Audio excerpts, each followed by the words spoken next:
भारत में समुद्र में बहकर आया ये सोने का रथ किसका है, जानकर चौंक जाएंगे। और एक ऐसी कंपनी जो अपने कर्मचारियों को सैलरी के बदले दे रही है गोल्ड पर क्यों, और एक ऐसी घटना जब ताजमहल पर कब्जा करके उसे बना दिया गया था। घोड़ों का अस्तबल पर किसने, और एक ऐसा प्राणी जो प्रेग्नेंट होने के 5 साल बाद देता है अपने बच्चे को जन्म, पर ये प्राणी कौन सा है। और सभी फिल्म इंडस्ट्रीज जैसे हॉलीवुड, बॉलीवुड और आदि के नाम के पीछे ये वुड शब्द क्यों लगा हुआ है। और दिल्ली के पास एक ऐसा रेस्टोरेंट जहाँ खाना वेटर नहीं बल्कि रोबोट परोसते हैं। और एक ऐसी महिला जो पिछले 70 सालों से 1 मिनट भी नहीं बैठी, पर क्यों। और इन सनकी लोगों की मांगे आपको चौंका देगी। नंबर 90। ताजमहल को लेकर बीते दिनों कई तरह के दावे किए गए हैं। इन्हीं दावों में से एक दावा साल 1907 को भी लेकर है, जिसके अनुसार भरतपुर के जाटों ने ताजमहल पर हमला बोल दिया था। दावा किया जाता है कि इस दौरान वे सोने चांदी की परतों से मढ़ा ताजमहल का मुख्य द्वार उखाड़कर अपने साथ ले गए थे। इसके अलावा जाटों ने ताजमहल में भूसा भरकर इसे अस्तबल भी बना दिया था। मतलब ताजमहल जैसी शानदार इमारत में घोड़ों को भी रहने का मौका मिल चुका है। वाह भाई वाह। नंबर 80। दोस्तों, तेलंगाना की रहने वाली वीणा और वाणी नाम की ये 2 बहनें हर उस इंसान के लिए एक मिसाल है जो अपनी जिंदगी में छोटी सी परेशानी से भी हार मान बैठते हैं। वीणा और वाणी जन्म से ही सिर से जुड़ी हुई है। उनके इस हालत की वजह से माँ बाप ने इन्हें बचपन में ही छोड़ दिया था, जिसके बाद से दोनों बहनें एक एनजीओ में रह रही है। एनजीओ में रहते हुए ही इन दोनों ने अपनी पढ़ाई जारी रखी और इस साल दोनों बहनें तेलंगाना बोर्ड से 12वीं की परीक्षा दे रही हैं। दोनों बहनों के लिए तेलंगाना बोर्ड की ओर से खास इंतजाम किया गया था और इन्हें ज्यादा समय भी दिया गया था, लेकिन दोनों बहनों ने खुद को सामान्य मानते हुए सभी स्पेशल प्रिविलेज को लेने से मना कर दिया और वो दोनों बाकी स्टूडेंट्स की तरह ही एग्जाम दे रही है। नंबर 70। दोस्तों, हम सब अपनी मर्जी से इधर उधर जाते हैं, उठते हैं, बैठते हैं, लेकिन एक महिला ऐसी भी है जिसके लिए ये इतना आसान नहीं है। दरअसल पोलैंड की रहने वाली जोआना क्लिच आखिरी बार 2 साल की उम्र में बैठी थी। उसके बाद से वो कभी दोबारा बैठी ही नहीं। वो पिछले 30 साल से खड़ी है। दरअसल क्लिच को बचपन से ही स्पाइनल मस्कुलर एट्रोफी बीमारी है, जिस वजह से वो अपने कूल्हे और रीढ़ की हड्डी का वजन नहीं संभाल पाती। फिलहाल क्लिच एक vertical wheel chairs, pain killers और रेस्पिरेटर्स के सहारे जी रही है। नंबर 16। दोस्तों, हाल ही में इंग्लैंड की टेलीमोनिक कंपनी ने एक बेहद ही चौंका देने वाला फैसला लिया है। दरअसल कंपनी अपने कर्मचारियों के वर्तमान और भविष्य को ध्यान में रखते हुए उन्हें सैलरी के बदले गोल्ड दे रही है। फिलहाल ये पॉलिसी ट्रायल पर है और कंपनी में सीनियर पोस्ट पर मौजूद 20 लोगों को इसका लाभ दिया गया है। कंपनी का कहना है कि कर्मचारियों को वित्तीय संकट से बचाने के लिए गोल्ड देने की पॉलिसी पर विचार किया गया है, लेकिन अगर कोई कर्मचारी नकद सैलरी लेना चाहता है तो उसे नकद सैलरी दी जाएगी। ऐसे कमाल के फैक्ट पर प्लीज वीडियो को लाइक कर दीजिए। नंबर 50। जिंदगी कई बार ऐसे दिन दिखाती है कि हम अफसोस करें या जमकर लड़े ये समझना मुश्किल हो जाता है, लेकिन ऐसी स्थिति छोटी सी उम्र में ही सामने आ जाए तो इस बारे में सोचना और मुश्किल हो जाता है। मगर लंदन का एक बच्चा है जो हमें इस मामले में मिसाल बनकर दिखा रहा है। दरअसल ओमारी उस वक्त सिर्फ 8 साल के थे जब उनकी मम्मी की तबीयत खराब हुई। उनकी मम्मी का आधा शरीर पैरालाइज्ड हो गया था। पापा को ऑफिस जाना होता था। घर पर 6 भाई बहनों में वो दूसरे नंबर का था। उस वक्त उसे भाई बहनों को संभालना और कुकिंग दोनों सीखने पड़े। इस मुश्किल भरे वक्त को ओमारी ने इतनी शिद्दत से निभाया कि आज वो मिसाल बन चुके हैं। आज 13 साल की उम्र में ओमारी एक जाने माने शेफ बन चुके हैं। साथ ही वो कुकिंग बुक राइटर भी है और लाखों रुपए कमाने वाले एक बच्चे के तौर पर वो दुनिया भर में जाने जाते हैं। अब दोस्तों, आपके लिए एक पहेली है। इस तस्वीर को ध्यान से देखिए और पहचानिए कि ये तस्वीर किस हीरोइन की है। नंबर 40। क्या आप जानते हैं कि इस धरती पर एक ऐसी मछली भी है जो प्रेग्नेंट होने के 5 साल बाद बच्चे को जन्म देती है? जी हाँ, इस मछली का नाम कोयला कैंट है। कोयला कैंट डायनासोर काल से ही धरती पर मौजूद है। इसकी उम्र 100 साल होती है। इस मछली के बारे में सबसे हैरान करने वाली बात यही है कि गर्भधारण के 5 साल बाद ये अपने बच्चे को जन्म देती है। इसकी एक और खास बात यह है कि ये 50 साल के होने के बाद ही गर्भधारण कर सकती है। इस प्रकार इस मछली को एडल्ट होने में 40 से 69 साल का समय लग जाता है। नंबर 30। दोस्तों, उत्तराखंड के रुड़की में डोमिनोज कंपनी को वेज पिज्जा के बदले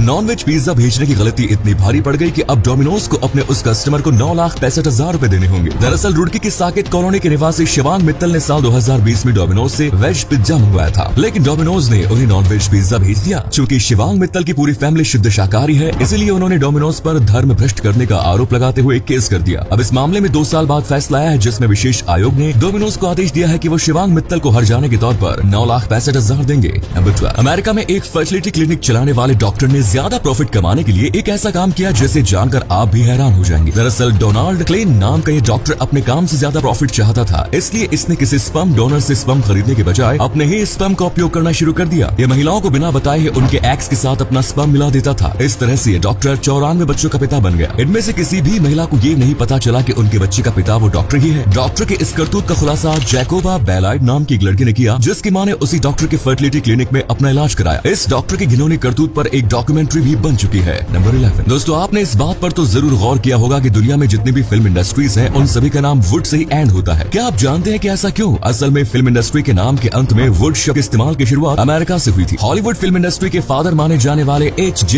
विटली ने लॉस एंजलिस के हॉलीवुड जिले के नाम पर अमेरिकन फिल्म इंडस्ट्री का नाम हॉलीवुड रखा। यहीं से फिल्म इंडस्ट्री के नाम के अंत में वुड शब्द का उपयोग शुरू हो गया। नंबर 10। जाना था जापान पहुंच गए चीन। यूं तो ये गाना ही है, लेकिन एक ट्रेन ड्राइवर यानी लोको पायलट के लिए ये गाना सच साबित हो गया। दरअसल ये घटना एक मिलिट्री ट्रेन की है। इस ट्रेन को मथुरा होते हुए आगरा पहुंचना था, लेकिन लोको पायलट को रास्ते की जानकारी नहीं थी। वो ट्रेन को गलत रास्ते पर लेकर चल गया और ट्रेन आगरा के बजाय राजस्थान के दौसा पहुंच गई। लोको पायलट को अपनी गलती का एहसास तब हुआ जब ट्रेन दौसा स्टेशन पर पहुंची। नंबर 9। दोस्तों, आपने मोमोज तो बहुत खाए होंगे, लेकिन क्या आप मोमोज का पूरा नाम जानते हैं? वैसे तो मोमोज को चीन से जोड़कर देखा जाता है, लेकिन असल में मोमोज आया तिब्बत से है। इसका पूरा नाम मोग मोग है, जो कि तिब्बतियन शब्द है। मोग मोग शब्द को ही छोटा करने के चक्कर में मोमोज शब्द की उत्पत्ति हुई। नंबर 8। इन दिनों सोशल मीडिया पर एक हिंदुस्तानी दूल्हे की तस्वीर वायरल हो रही है। दरअसल इस दूल्हे ने विदेश में अपनी दुल्हन की तलाश में लाखों रुपए के पोस्टर बैनर टंगवा दिए। दुल्हनिया ढूंढने का ये जबरदस्त आइडिया लोगों को काफी पसंद आ रहा है। लंदन में रहने वाले 31 वर्षीय जीवांग को अपनी दुल्हन की तलाश है। इसके लिए उसने खुद एक वेबसाइट बनाई और अब इसके प्रमोशन के लिए बैनर बोर्ड भी टंगवाए हैं। एक मीडिया रिपोर्ट्स के अनुसार जीवन ने इसमें 2 लाख रुपए खर्च किए। नंबर 7। आमतौर पर हम होटलों में इंसानों को वेटर का काम करते देखते हैं, जो हमें ऑर्डर करने पर खाना परोसते हैं, लेकिन क्या आपने कभी किसी रोबोट को वेटर का काम करते हुए देखा है? असल में दिल्ली से सटे नोएडा में एक ऐसा रेस्टोरेंट खुला है जहां इंसान नहीं बल्कि रोबोट आपको खाना परोसेंगे। नोएडा के सेक्टर 104 में मौजूद इस अनोखे रेस्टोरेंट का नाम द येलो हाउस है। यहाँ रोबोट्स के द्वारा ग्राहकों को खाना परोसा जाता है। नंबर 6। दोस्तों, दुनिया में प्रदूषण से सबसे ज्यादा मरने वाले लोगों में दूसरा नंबर भारत का आता है। लैंसेट प्लेनेटरी हेल्थ रिपोर्ट में प्रकाशित एक हालिया रिपोर्ट के मुताबिक साल 2019 में दुनिया में प्रदूषण की वजह से 90 लाख लोगों की मौत हुई थी, जिसमें अकेले वायु प्रदूषण से 66.7 लाख लोग मारे गए थे। वहीं 17 लाख लोग खतरनाक केमिकल के इस्तेमाल से मारे गए। सबसे ज्यादा 24 लाख मौतें चीन में हुई। वहीं दूसरे नंबर पर भारत है। भारत में 16.7 लाख लोग वायु प्रदूषण के कारण अपनी जिंदगी हार गए। नंबर 5। दोस्तों, हाल ही में दुनिया के सबसे बड़े सफेद हीरे की नीलामी हुई। मीडिया रिपोर्ट्स के अनुसार जेनेवा के ऑक्शन हाउस में 228.31 कैरेट का ये हीरा लगभग 145 करोड़ में बिका। द रॉक नाशपाती के आकार का ये हीरा गोल्फ की गेंद से भी बड़ा है। जेनेवा स्थित क्रिस्टीज ऑक्शन हाउस में इस हीरे की नीलामी हुई। वैसे बता दें, दुनिया में सबसे ज्यादा कीमती सफेद हीरा वर्ष 2017 में नीलाम हुआ। 163.41 कैरेट का यह हीरा लगभग 261 करोड़ रुपए में बिका। नंबर 4। दोस्तों, आजकल बच्चे को चुप कराने के लिए मोबाइल देना आम बात हो गई है, लेकिन क्या हो जब बच्चे को मोबाइल देना माता पिता के ऊपर भारी पड़ जाए? ये मामला अमेरिका के टेक्सास का है, जहां एक बच्चे ने अपनी मां के फोन से मैकडॉनल्ड्स के 31 चीज बर्गर ऑर्डर कर दिए। कैसे बुरखाल्टर गोल्डन ने बताया कि उसका बेटा बैरेट फोन से खेल रहा था और उसने खेलते हुए डोर डैश से बर्गर ऑर्डर कर दिए। गोल्डन का कहना है कि उसके बेटे ने बैरेट ने न केवल बर्गर मंगवाए बल्कि उसने $16 यानी कि लगभग 1242 रुपए की टिप भी दी। बैरेट ने कुल मिलाकर 7100 रुपए के बर्गर ऑर्डर कर दिए। इतने सारे बर्गर आने के बाद कैसे बुरखाल्टर ने इसे अपने पड़ोसियों के बीच बांट दिया। नंबर 3। भारत विविधता का देश है, जहाँ कई हैरान करने वाली चीजें हैं जिनके बारे में जब हमें पता चलता है तो हैरानी होती है। ऐसे ही एक अनोखा त्योहार भारत में तमिल समुदाय के लोग मनाते हैं। इस त्योहार को लोग भगवान मुर्गन की विजय के उपलक्ष्य में मनाते हैं। थाईपुसम नाम के इस त्योहार में लोग अपने गाल या शरीर की चमड़ी पर नुकीली धातु घुसा लेते हैं और इस दर्द के साथ वो भगवान मुर्गन को याद करते हैं। जब वो मंदिर पहुंचते हैं तो शरीर से धातु निकालकर उस जगह पर गर्म राख लगा लेते हैं। इस तरह घाव की जगह से जरा भी खून नहीं निकलता। नंबर 2। दोस्तों, इन दिनों सोशल मीडिया पर एक रथ की फोटो वायरल हो रही है। दरअसल बंगाल की खाड़ी से उठा साइक्लोन आसानी की वजह से आंध्र प्रदेश के श्रीकाकुलम इलाके में उफनती समुद्री लहरों के साथ एक सोने का रथ बहकर आया। इस रथ पर सोने की परत चढ़ी हुई है। इसे देखकर ये अनुमान लगाया जा रहा है कि ये रथ म्यांमार, मलेशिया या थाईलैंड का हो सकता है, लेकिन ये रथ कहां से बहकर आया इस बात की जानकारी अभी तक नहीं हुई है। नंबर 1। टैटू बनवाना आजकल ट्रेंड में है। हर कोई टैटू बनवा लेता है, लेकिन दुनिया भर में कुछ ऐसे लोग भी हैं जिन्होंने अपनी बॉडी के ज्यादातर हिस्सों पर टैटू बनवाया है। आज हम आपको ऐसे ही कुछ लोगों से मिलवाने जा रहे हैं। 24 साल के कनाडा में रहने वाले मॉडल विन लॉस को फेमस होने की धुन सवार थी। वो कैसे भी करके दुनिया के सबसे पॉपुलर व्यक्ति बनना चाहते थे। इस वजह से उन्होंने टैटू बनवाना शुरू किया और चेहरे पर अजीबोगरीब शब्द लिखवा लिया। उन्होंने एक इंटरव्यू में कहा था कि जब 100 साल बाद लोग मुझे देखे तो समझ जाए कि साल 2010 के वक्त में पॉप कल्चर कैसा होता था। ऐसे ही अमेरिका के ह्यूस्टन के रहने वाले क्रिस्टियन सैक्रिस्ट ने अपने बाएं गाल पर एक बच्चे का टैटू बनवाने का निर्णय लिया। दरअसल ये बच्चा उसका बेटा था जिसकी मौत हो गई थी। बच्चे को श्रद्धांजलि देने के लिए उसने ये टैटू बनवाया था। लोगों ने उसकी आलोचना भी की, मगर उसे किसी भी बात का फर्क नहीं पड़ा। ऐसे ही व्लादिमीर फ्रांस दुनिया के सबसे फेमस टैटू बनवाने वाले व्यक्ति हैं। 56 साल के इस व्यक्ति के पास लॉ की डिग्री है। इसने चेक गणराज्य के राष्ट्रपति चुनाव को लड़ने का निर्णय लिया। Painter, opera composer, drama professor आदि जैसे कार्यों में कुशल व्लादिमीर ने चुनाव के दौरान कहा था कि राष्ट्रपति का चुनाव कोई ब्यूटी कॉन्टेस्ट नहीं है। उसने कहा था कि उनका टैटू उनकी कमजोरी नहीं, ताकत है। तो ये थे कुछ अमेजिंग फैक्ट्स। वीडियो को शेयर जरूर करें दोस्तों, ताकि आपके दोस्त और जानने वाले भी जान सके कि आप कितने नॉलेजेबल वीडियोस देखते हैं। धन्यवाद।